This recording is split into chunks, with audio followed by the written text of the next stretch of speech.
Good afternoon. I'm Abraham Ignacio Jr., librarian for the Filipino American Center of the San Francisco Public Library, and one of the organizers of the 6th Filipino American International Book Festival. The biennial Filipino American International Book Festival is produced by Filipino American writers and artists, also known as PAWA, and the San Francisco Public Library. It is the only literary festival in the US dedicated to Filipinx writers and Filipinx books. We are pleased to present today's event with our community partner and co-sponsor, Litquake, the longest running independent literary festival in San Francisco.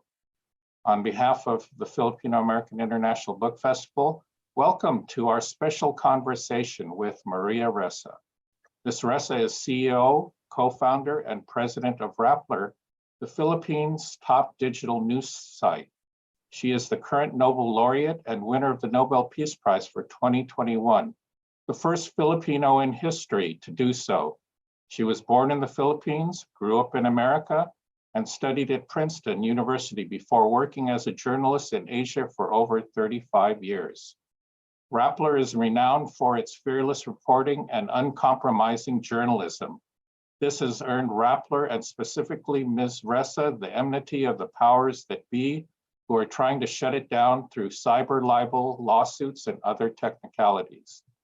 Maria's early and leading role in exposing the spread of digital disinformation and calling out big tech for enabling this phenomenon has earned her recognition as the Times Person of the Year 2018, the Times 100 Most Influential People of 2019.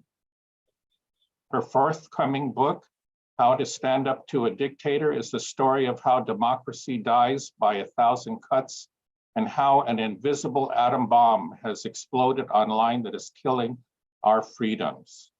Thank you, Maria, for gracing us with your presence. Interviewing Maria today is Mr. Benjamin Pimentel, who previously reported for the San Francisco Chronicle and Dow Jones Market Watch. He now is a senior reporter for Protocol, covering the mysterious workings of crypto, fintech, and blockchain. Benjamin is the author of UG, An Underground Tale, a biography of Edgar Hobson, a leader in the fight against dictatorship of Ferdinand Marcos. So without further ado, let's start the conversation. Hi, Maria. Hi, Boying. How are you? Good, good. The last time we talked was 2 years ago at AAJA. That was live, so we had a live audience. I want to give you, so this is going to be broadcast on Sunday, the last day of the festival. So I want to give you a chance to say hello to people who will be attending. Sure. Hello, everybody. Thank you so much for taking the time to be with us today. So let's start with, it's Nobel season. They just announced the Nobel literature winner, a writer from France. And it's been almost a year when the week when it was announced that you had won, which is a big deal, of course, for the community. But a lot of things have happened since then. A new president in the Philippines, the end of the Duterte era, the new twist in the legal challenges faced by Rappler. I want to ask you, beyond the Nobel Prize, what has been the high point of your year, of the past year, and what has been the low point? Oh my gosh, lots. I feel like, since 2016, since the Duterte administration really began to attack journalists, it's a roller coaster, extreme highs, extreme lows. And I mean, the Nobel Prize was an extreme high that none of us in Rappler ever even fathomed. And I think, I was just in Oslo near the tail end when we released a 10-point action plan for what to do, right? And I went to go see the Scream, because there's an exhibit there, and I was like, oh my God, that's still the way I feel. It's shocking. Extreme high, extreme low. Extreme high, the Nobel Peace Prize. Extreme low, of course, is that I'm a step closer to prison, real prison. 2 days before the end of the Duterte administration, we lost our appeal at the Court of Appeals, and Rappler could get shut down any day. So, I mean, it's not as if there wasn't a Damocles sword hanging over our heads, but all of a sudden, it went on overdrive, and the world has changed significantly. There's the Ukraine war.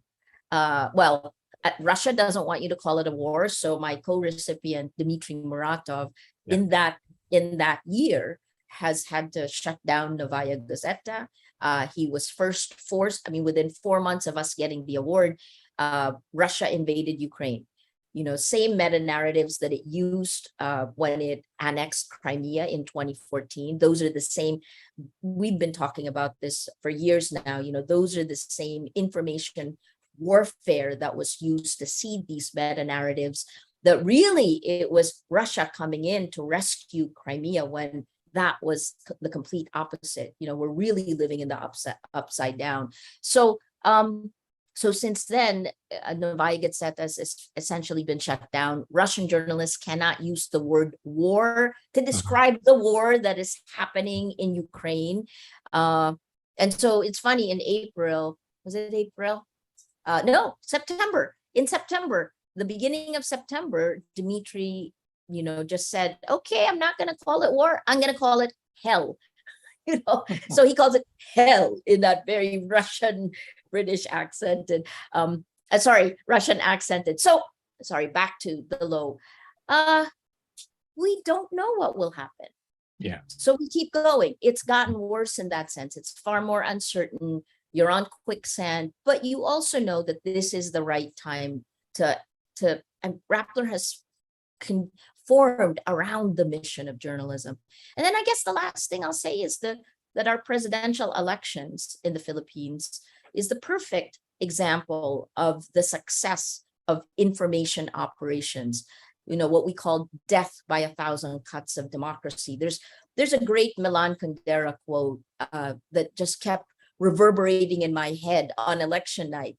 The struggle of man against power is the struggle of memory against forgetting. And on election night, you could definitely see this is the end of something that started in 2014, which was the rehabilitation of the Marcos image. 2014 is the first year we began to see references to the golden age, when kleptocracy was turned into heroism, and when it set the stage for 36 years after people power, after Filipinos ousted the Marcos family, accused of stealing $10 billion in 1986 dollars. The son and namesake, Ferdinand Marcos Jr., his nickname is Bong Bong, this very well, comes and wins overwhelmingly. And this heralds the next stage, if nothing is significantly changed in our information ecosystem, elections will continue to bring these types of results. Illiberal leaders will be elected democratically. And as they did in the Philippines, they will crumble institutions from inside. And then we look at the tipping point of geopolitical power balance. When is the point when fascism, when autocracy Inc., what Anne Applebaum called autocracy Inc., will win? And that's when we looked at the numbers and the number of elections that are coming up, we think it'll happen in the next 2 years. So, sorry, long answer, but last 2 minutes of democracy, essentially. What do you think? We have to do something. What has been the transition like from Duterte to Bong Bong? Given, I remember in 2016, you had this long, compelling interview with Duterte. Your team covered his transition. That hasn't been the case, right? It's a different way. It has a different style of handling media. In many ways, it's not as bad. Given Duterte set a very low bar for behavior, but there's still signs that there's a great deal of intolerance and control that they want to exercise. I think I'll go back extreme highs, extreme lows, right? And you're right. the Duterte administration, and we've seen this everywhere around the world. Autocratic rule, right? One man dictating, calling the shots, has led to bad governance, especially during the time of COVID. The Philippines was one of the last countries in the world to bring its children back to school. That has an immediate impact on our next generation, on our manpower, on the quality of our people, right? On the quality of our democracy, because education determines that. But I would say, the extreme high. Let's do a high for Rappler. Right. When President Marcos, and this is probably like something every Filipino needs to get used to say President Marcos 36 years later, when President Marcos went to New York for the UN General Assembly, a Rappler reporter was there.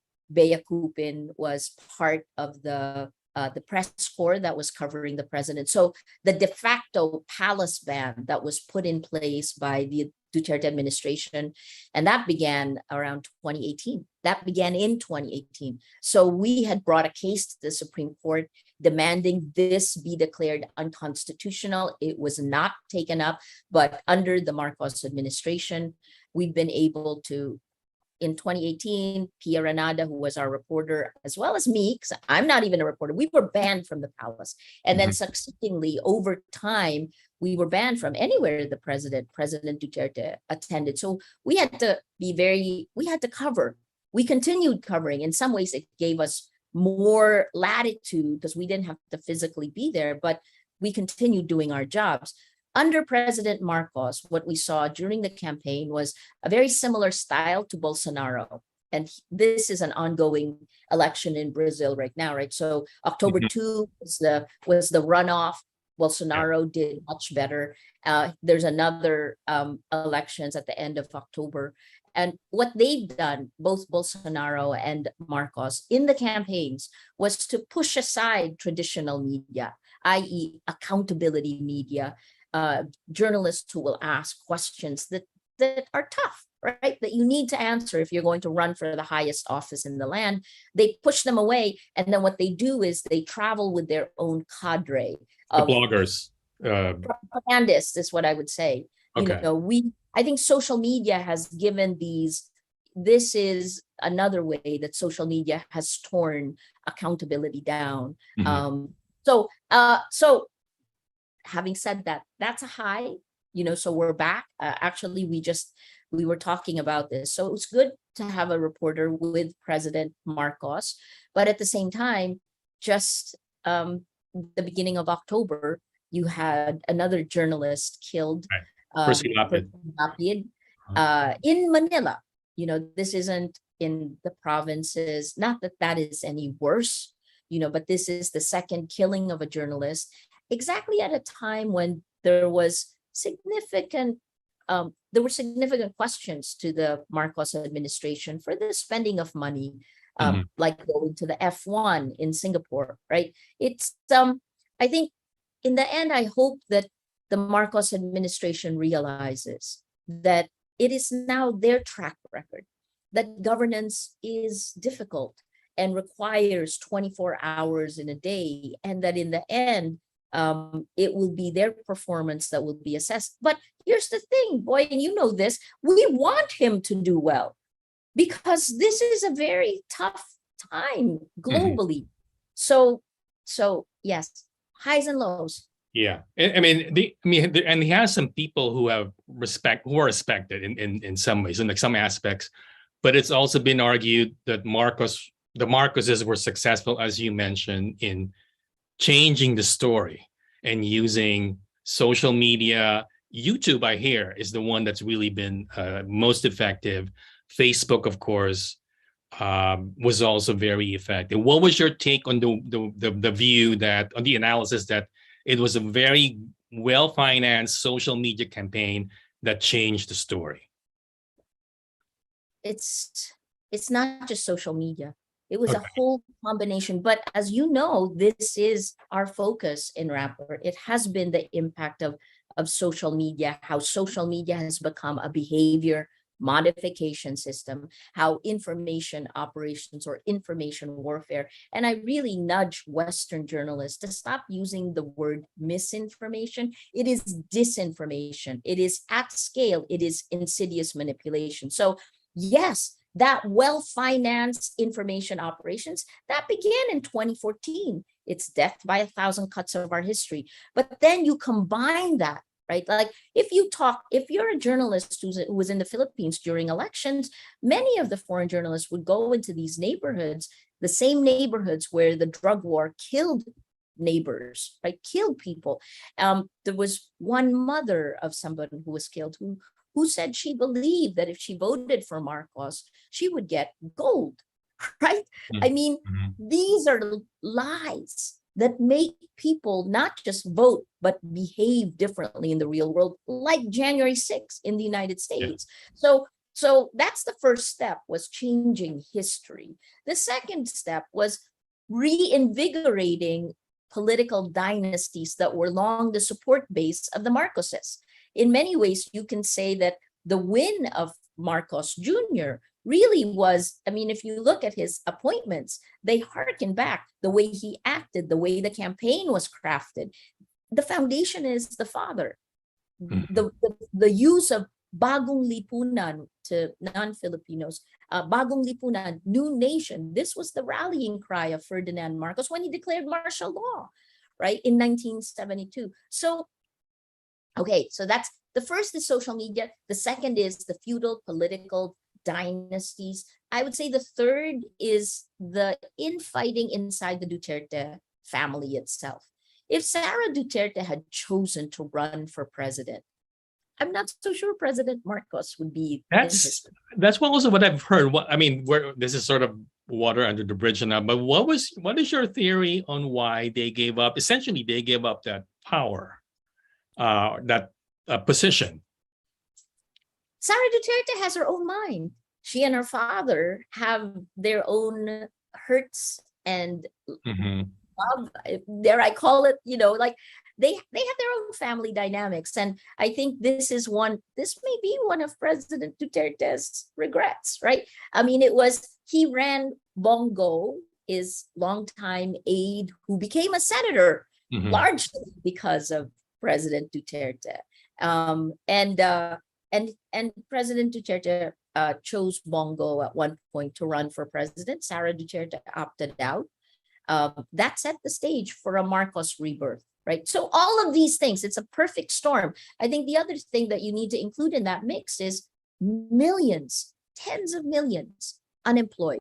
The fear, coming out of a lockdown, not just having lost your jobs, but many more who could lose their jobs, right? So, and then really this promise of a trickle-down theory that didn't trickle down. So that was the beginning. And then you had COVID, and then you had fear. The Philippines didn't really have a social safety net. In fact, it had almost nothing. Like many of the rest of the world, there was legislation passed to help the wealthy, to help the corporations, but the rich got richer, the poor got poorer. We're guessing, actually, we are the same generation, the martial law generation. How did you feel the day that it became clear that there was going to be and then in the context of this, I've talked to friends, including Glenda, and I've read her pieces on my co-founder. Yes.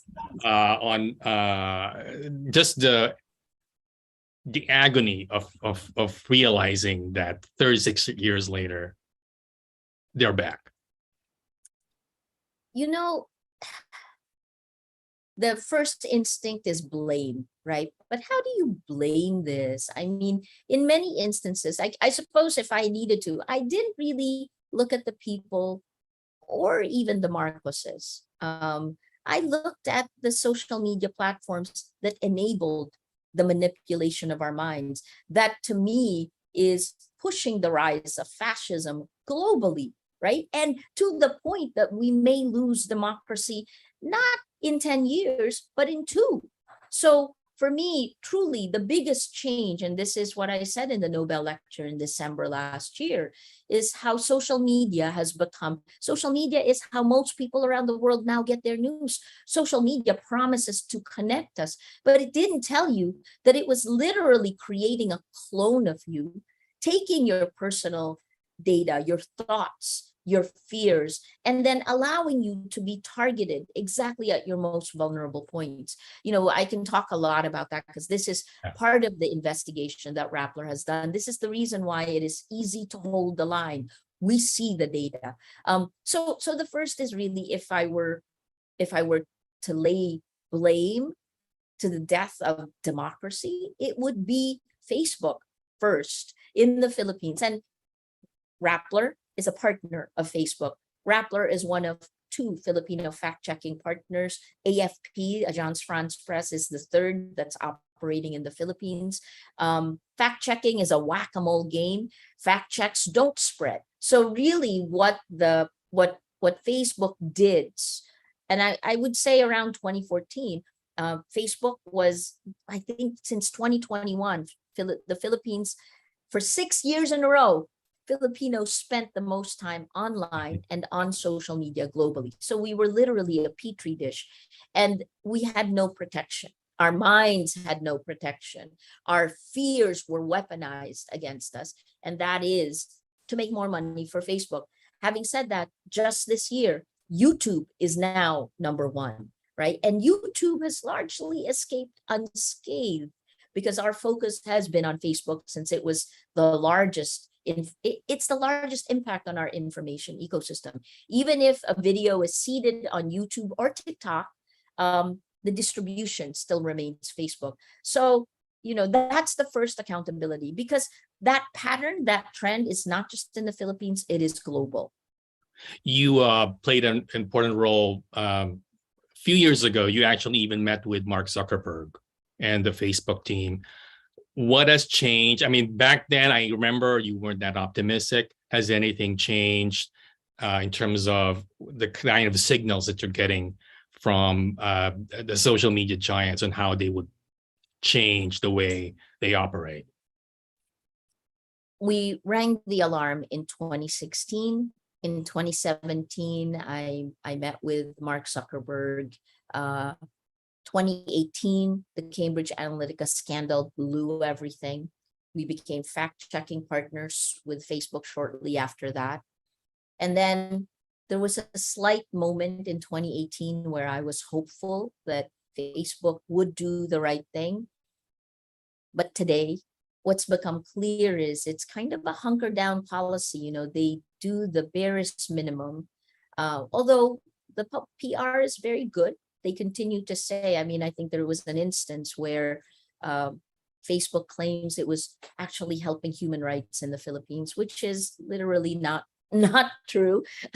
So I'm very concerned. What Mark Zuckerberg did was leave the mess that was created by Facebook and move to the metaverse. Mhm. What they did was PR, but the real world harms that the company and what they built, this technology platform they built, continues, right? It has happened.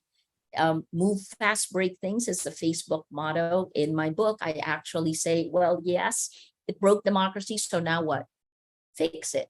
We need real leadership, but instead what Mark Zuckerberg did was to come up with a vision, although far more tainted now. It's very hard to listen to a company that has corrupted the information ecosystem now talk about the metaverse. Mm-hmm.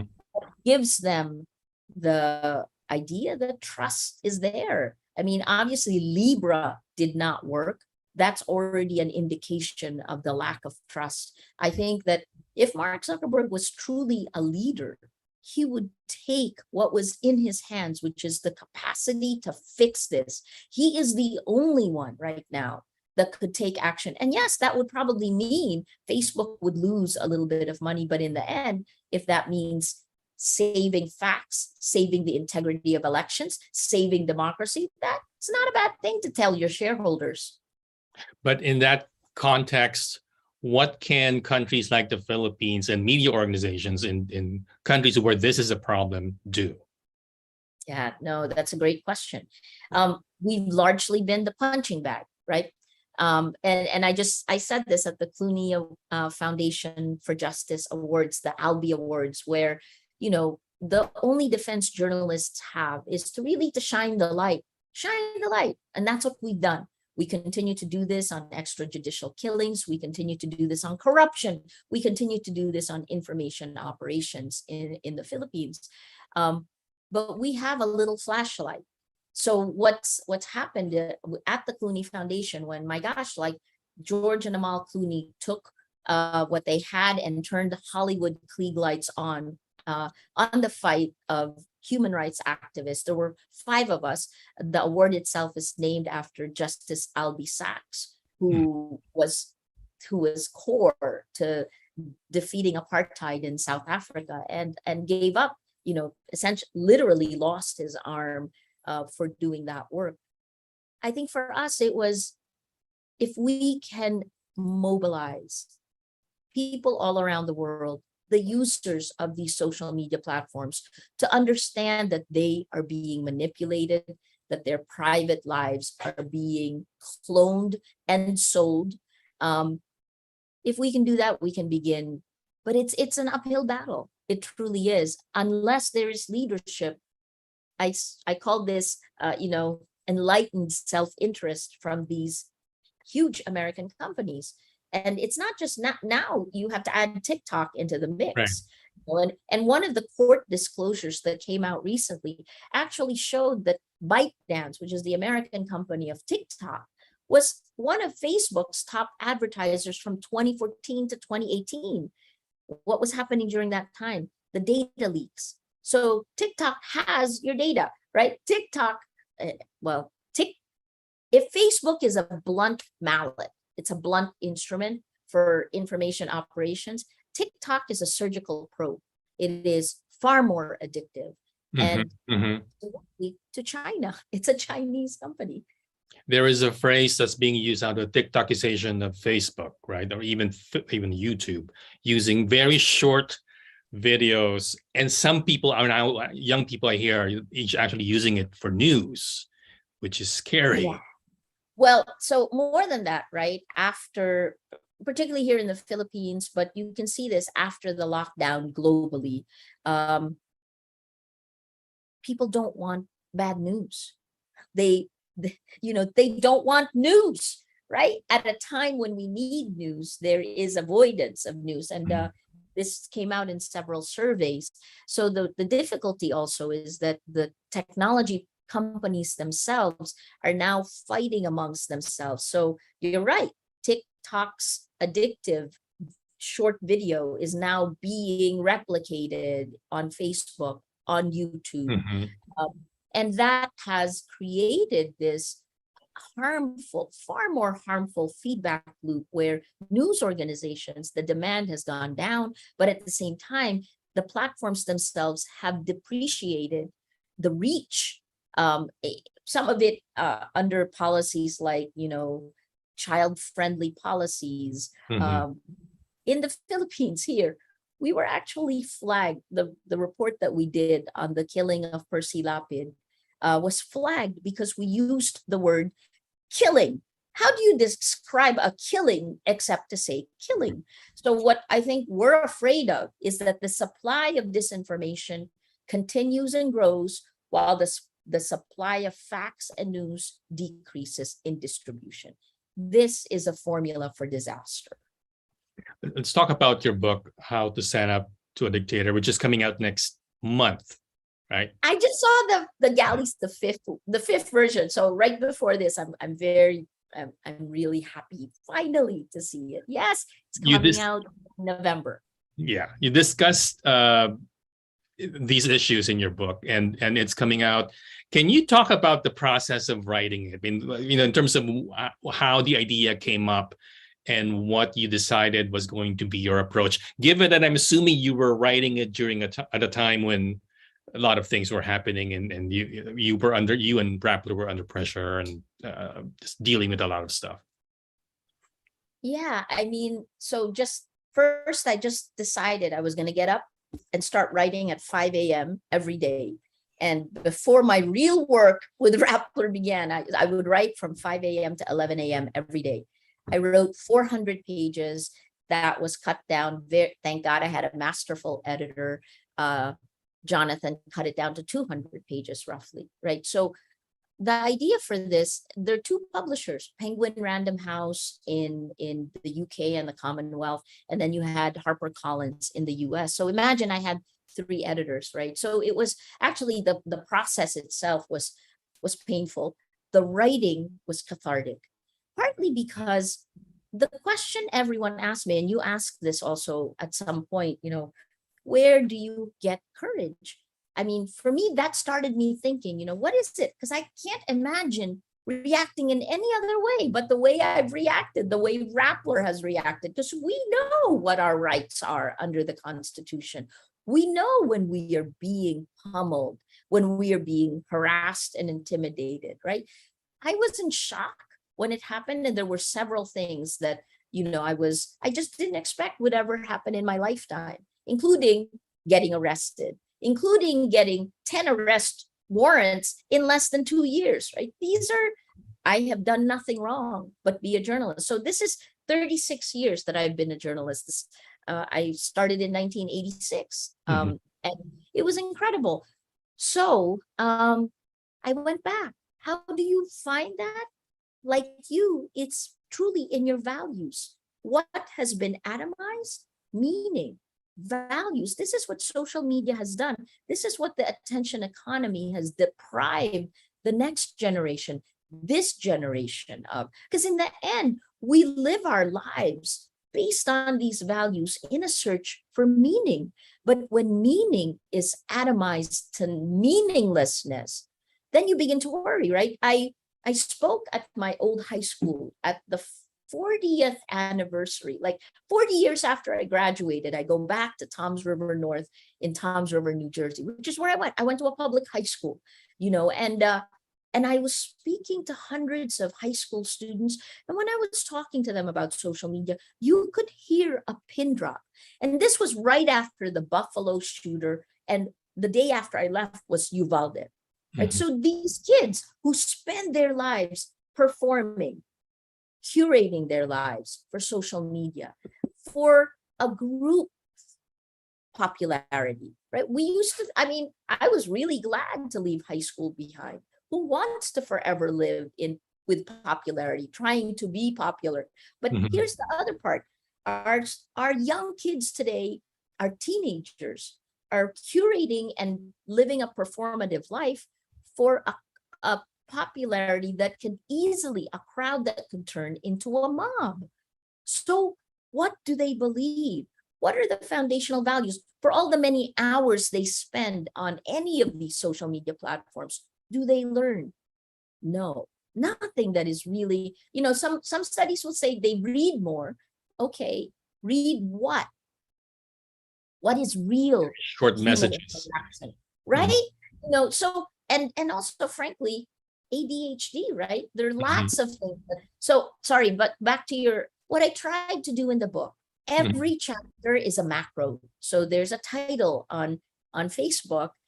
It is How Friends of Friends. I can't remember the exact title now. It went through How Friends of Friends Killed Democracy, and then the subtitle is Think Slow, Not Fast. The subtitle of every chapter is the micro, the personal lesson I learned, right? So I went back. I'm old now. We are the last of the baby boomers, right? We're the last of the baby boomers. I mean, right? Am I wrong? Yes. Right? Yes. Actually, I want to ask something. Given your career in journalism, where there was always been, and I asked you this before, I want to get your answer now 2 years later, but activism is frowned upon of journalists, right? You're not supposed to be involved directly with a lot of these causes. That is no longer true for you, of course, over the last years, given what's been going on and the challenges you face. How do you reflect on that? oh my gosh, both of us are traditional journalists, right? We grew up at a time when standards and ethics manuals were very clear. That to me changed, and I can peg exactly the day, February 14th, 2019. I was arrested on February 13th at 5 p.m., which is when courts closed. They came with an arrest warrant that was defective, and they didn't even have an amount for bail. So I couldn't, we had to wait to get an amount for bail. I knew there was a court that was open until 9 p.m. because we staked this out. I had thought through a worst case scenario, but they made sure that I spent the night in jail, right? So when that happened, it was so petty. And then I reflect back on what happened to Laila de Lima and other activists, right? When that happened, I went from being a journalist to a citizen. And I was flabbergasted at how the law was bent to the point that it's broken for extremely petty reasons. I posted bail the next day on Valentine's Day. And I actually, I will not ever forget what I said when I came out, because of course it shocked all of us.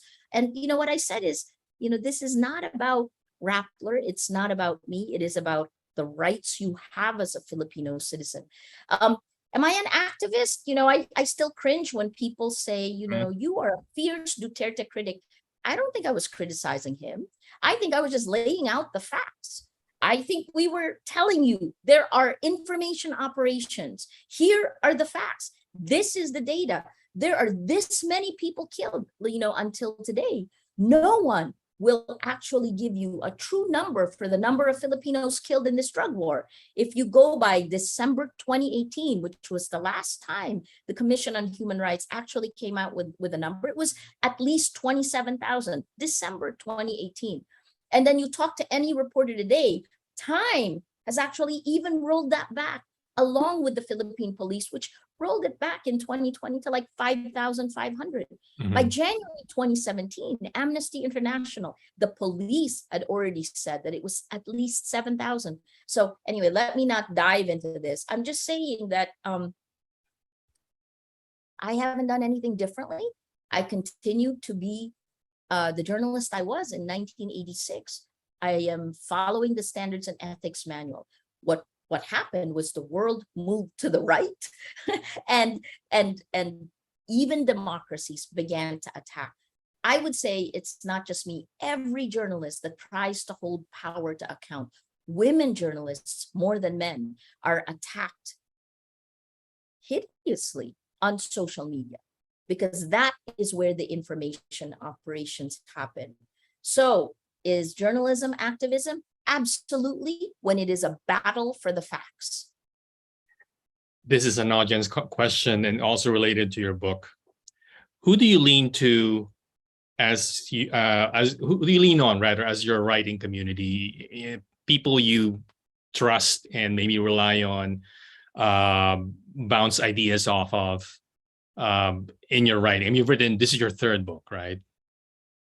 Yeah, it's of course my co-founders, Glenda, Gloria, who was run. So my co-founders, Glenda, Gloria, Chai Hofilenya, Beth Frondoso, each of us. I don't think Rappler would have done as well if it was only one of us. It was this perfect mix. This is how we analyze the world, how we deal with crisis. It is always the four of us. But beyond that, I had really great editors. Susie Hansen, who actually was, I think, nominated for a Pulitzer for her most recent book. Her area of expertise is Turkey. And so I actually learned a lot more about, this is part of what gave me a far broader global view. I had Hannah Terry Wood from eBury, who was the first one to cold email me to say, do you want to write a book? I was like, yeah, I guess I should write a book. And her ideas. And then we had Jonathan J.O., who is with HarperCollins. I think beyond that, it's what we live every day. What made it unique is that I grew up in the golden age of journalism. So you literally see how journalism changes, how technology grew, and how technology took over. In CNN, the Jakarta Bureau, which I opened the Jakarta Bureau in 1995.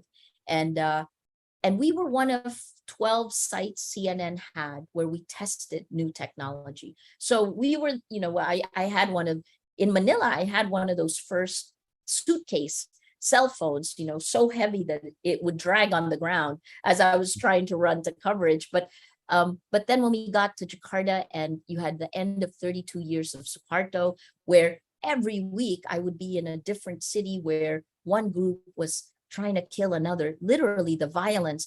Indonesia taught me what mob violence is like, right? And this is part of what I write about in the book. I have seen this behavior on social media in the real world. And when Indonesia and Malaysia is where the word amok came from, run amok. It's also right? Tagalog. Yes. So it's literally the same. And the impact on people of what social media has done, there's three ways that it impacted us individually. So at the psychological level. The second level is as a group, because we behave differently in groups. And that I would call that sociology, right? Sociologically. So we behave differently in groups. I began looking at this when I was looking at how terrorists were radicalized, right?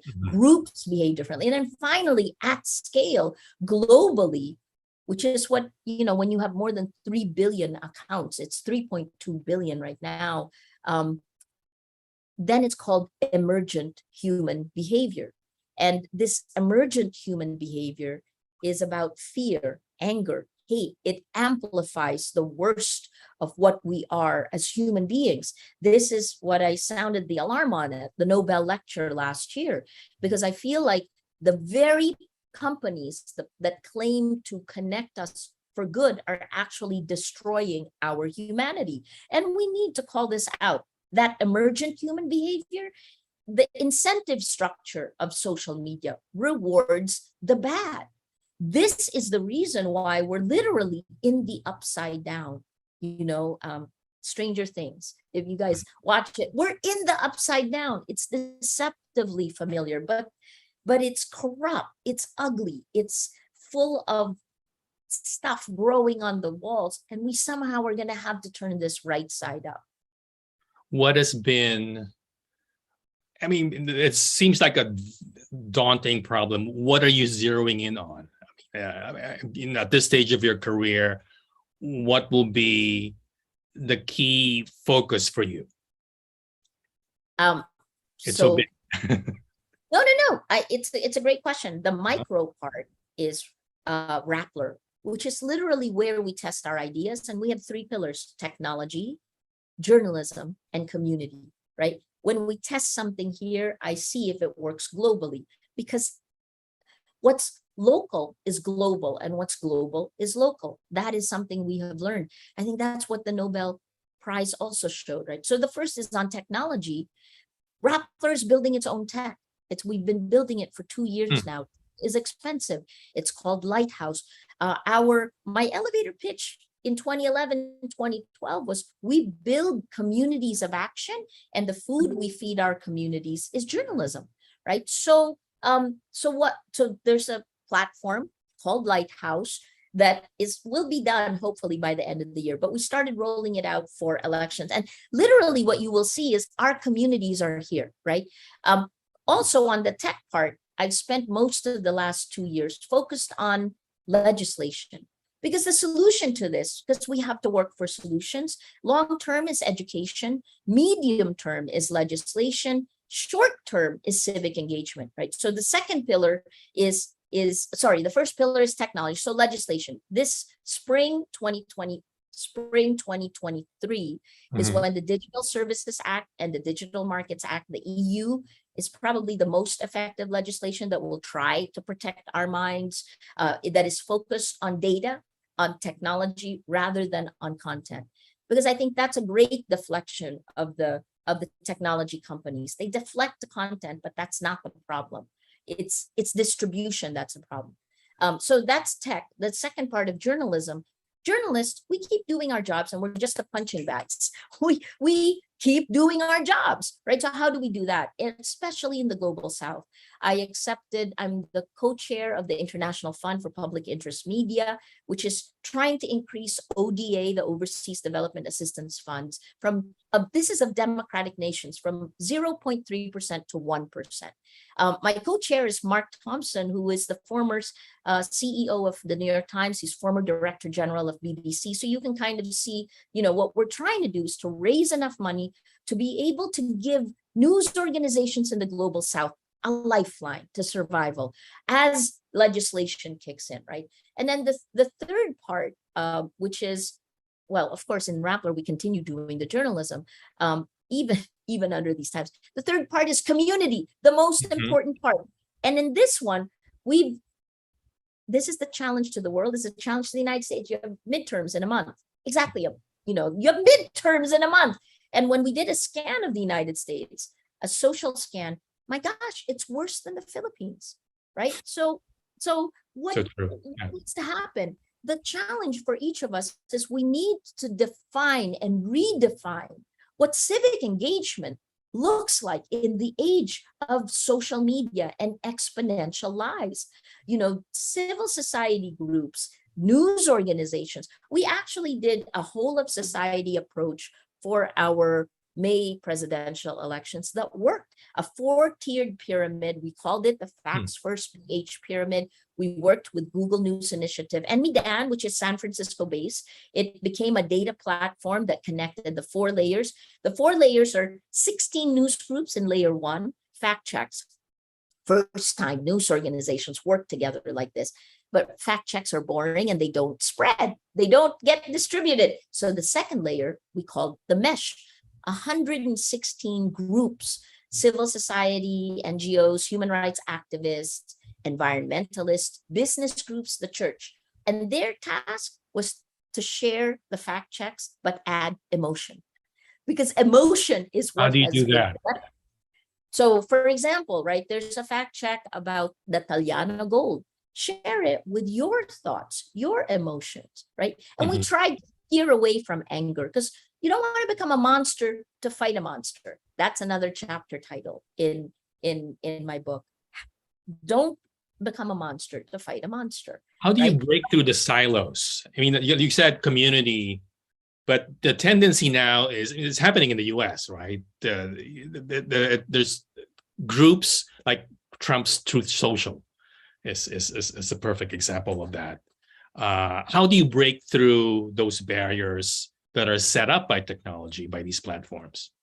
I think that's the wrong question, because I don't think anyone can, except for the platforms that polarized us, right? So what we can do, and it's not about talking to what we can do is individual. In the Nobel lecture, I talked about an individual battle for integrity, a person-to-person defense of democracy. What do we have control over right now, right? Because I see, and news organizations in the States also have this, right? How do we regain trust? Guess what? It's not in our control. We're getting clobbered because of the technology. And, to try to spin ourselves in circles to solve something we can't actually wastes our time. I think the question here is, how can you build your communities based on facts? How can you build your communities based on the goodness of human nature, based on what we are as people, and then slowly mesh it all together? So that second layer, mesh. The third layer are academic researchers. For the first time, 8 research groups in the Philippines came together, and every week they would tell Filipinos what is the manipulation this week, whether it's YouTube, TikTok, or Facebook, or Twitter, right? And then the last layer, layer 4, is the most important one. And this connects to what you just asked. It's the legal groups that came together, volunteers, some of them, but groups like the Integrated Bar of the Philippines, the Philippine Bar Association, these groups never came together. When you have impunity online, it creates impunity offline. If you get away with a crime online, why would you not feel like you can get away with it in the real world? Online violence is real world violence, right? So what that layer 4 did in 3 months was to file more than 21 cases, tactical, strategic legal cases to protect the integrity of the vote and to protect the people, the journalists who are trying to protect the facts. So Boying, I would say the question would be, how can we build bigger and bigger communities that we can pull together? It's not about political leanings. It is about, can we agree this is a glass of water? Or is someone going to say, no, this is a glass of vodka, and say it a million times? And even if it's not true, that would get greater distribution. This is why technology platforms should not get away with impunity. You know, it's already been proven. Genocide has happened in Myanmar. You know, the harms that have happened are proven. It is time to demand accountability. This is one question from the audience, which I think it's be good for you to answer. What is the best way we can support you? Oh my gosh. Well, thank you for asking. You know, we have something we started in 2018, shortly after we were banned from the palace. It's a Rappler Plus. Please join us. This is how we build our communities, and it's a very vibrant community. You can see it on Rappler. Just join Rappler Plus. The second one is in your own area of influence. In fact, I would put this first. Really, in your area of influence, don't bury your head. These are some of the lessons that are in the book, right? Like the first one is, this is a time of massive change, creative destruction.